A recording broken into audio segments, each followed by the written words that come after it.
नमस्कार दोस्तों, मैं राजेश दुलानी एडवोकेट आज आपके साथ डिस्कस करने जा रहा हूं section 58 of transfer of properties act 1882 के बारे में।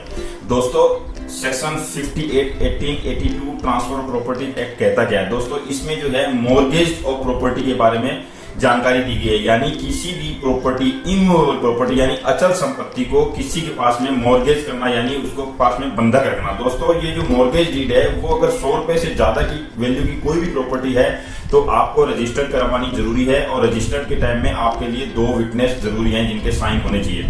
दोस्तों, जो मॉर्गेज प्रॉपर्टी होती है वो 5 तरह से की जा सकती है, यानी मॉर्गेज जो है आप किसी भी व्यक्ति को 5 तरह से मॉर्गेज कर सकते हैं। उसमें जो सबसे पहली मॉर्गेज आती है वो सिंपल मॉर्गेज है, यानी कि आप किसी व्यक्ति के साथ में ये एग्रीमेंट करते हैं कि मैं जो है आपसे डिसाइडेड अमाउंट लेता हूं और वो अमाउंट आपको मैं रिटर्न कर दूंगा, तब तक के लिए मेरी ये संपत्ति जो है आपके पास में रखता हूं। यानी वो एक सिंपल मॉर्गेज है और उसमें आपको प्रॉपर्टी की जो है डिलीवरी नहीं होती। Without delivery of the property जो है वो सिंपल मॉर्गेज में आता है। जो ही आपकी वो कॉम्पिटेंसी है, यानी आपकी जो एग्रीमेंट है वो पूरा होता है, आप उसको तुरंत प्रॉपर्टी को हैंड ओवर कर लेते हैं और पैसे वापस चुकाने के बाद में वो मॉर्गेज डीड हो जाती है। दूसरी प्रॉपर्टी होती है दोस्तों, ये है कंडीशनल। कंडीशनल का मतलब ये है कि आपने कोई प्रॉपर्टी मॉर्गेज रखी है, मॉर्गेज रखने के बाद में आपने जो है उसको ट्रांसफर किया और आपने पैसे ले लिए, और उसमें आपने ये शर्त रख दी कि जिस दिन मैं आपके पैसे वापस कर दूंगा आप ये प्रॉपर्टी मुझे रिटर्न कर देंगे, यानी कि कंडीशनल जो है मॉर्गेज हुआ ये।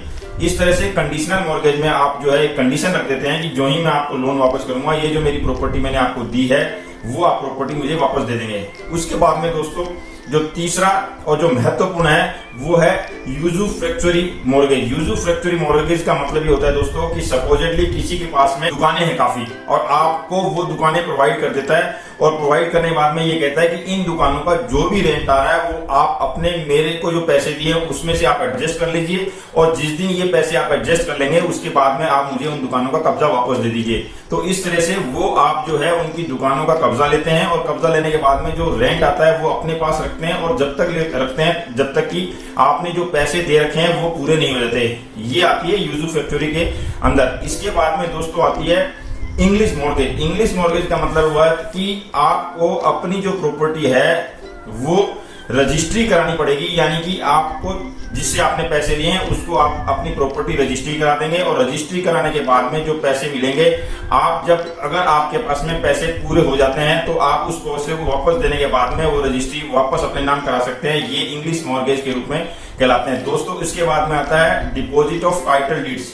ये दोस्तों पूरे भारत में किसी किसी जगह लागू है, जैसे मुंबई, कोलकाता, मैड्रास, इस तरह के सिटीज में ये सिद्धांत लागू है। इसमें क्या होता है दोस्तों कि कोई भी व्यक्ति अपने प्रॉपर्टी के डॉक्यूमेंट ले जाके किसी थर्ड पर्सन के पास रखता है और उससे पैसे ले लेता है, और उससे पैसे लेने के बाद में जब उसकी रिक्वायरमेंट पूरी हो जाती है, और जब वो रिक्वायरमेंट पूरी होने के बाद में वो पैसे रिटर्न करने के बाद वो अपने डॉक्यूमेंट्स वापस ले लेता है। दोस्तों, इसकी रिक्वायरमेंट क्यों हुई? इसकी रिक्वायरमेंट इसलिए हुई क्योंकि कई बार ऐसा देखने में आता है कि किसी व्यक्ति को अर्जेंटली कोई मनी की रिक्वायरमेंट हो जाती है, पैसे की जरूरत हो जाती है, और उस दौरान वो व्यक्ति इस लीगल फॉर्मेलिटीज में नहीं जा सकता, यानी उतना टाइम उसके पास नहीं होता, इसलिए वो अपने कागज यानी टाइटल डीड्स को डिपॉजिट करता है, और डिपॉजिट करने के बाद में उससे पैसे लेके अपना काम चला लेता है। और उसके बाद में जब उसके पास में पैसे वापस आ जाते हैं वो पैसे वापस रिटर्न करके अपने डॉक्यूमेंट्स को वापस ले लेता है। और लास्ट जो है दोस्तों एनोमलस एक मॉर्गेज होती है। एनोमलस मॉर्गेज का मतलब यह है कि जो उपरोक्त मैंने आपको 5 कंडीशंस बताई है उनमें से किसी 2 या 3 कंडीशंस के कंपाइलेशन में अगर कोई व्यक्ति पैसे लेके मॉर्गेज करता है, या इन 5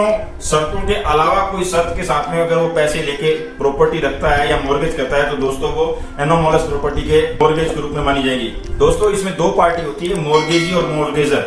जो व्यक्ति पैसे दे रहा है, यानी कि जो व्यक्ति मॉर्गेज के दौरान में जो पैसे दे रहा है वो व्यक्ति मॉर्गेजी कहलाएगा, और जो व्यक्ति अपनी प्रॉपर्टी रख रहा है, प्रॉपर्टी रख के जो पैसे ले रहा है वो मॉर्गेजर कहलाता है। तो दोस्तों, ये आज का डिस्कशन था सेक्शन 58 ऑफ टीपीए 1882 के तहत में। उम्मीद करता हूं कि आपको ये पसंद आया होगा और आपको समझ भी आया होगा कि मॉर्गेज और प्रॉपर्टी क्या होती है और कितने प्रकार की होती है। अगर अच्छा लगा हो मेरा वीडियो तो आप इसको शेयर और सब्सक्राइब करना ना भूलें। Thank you very much.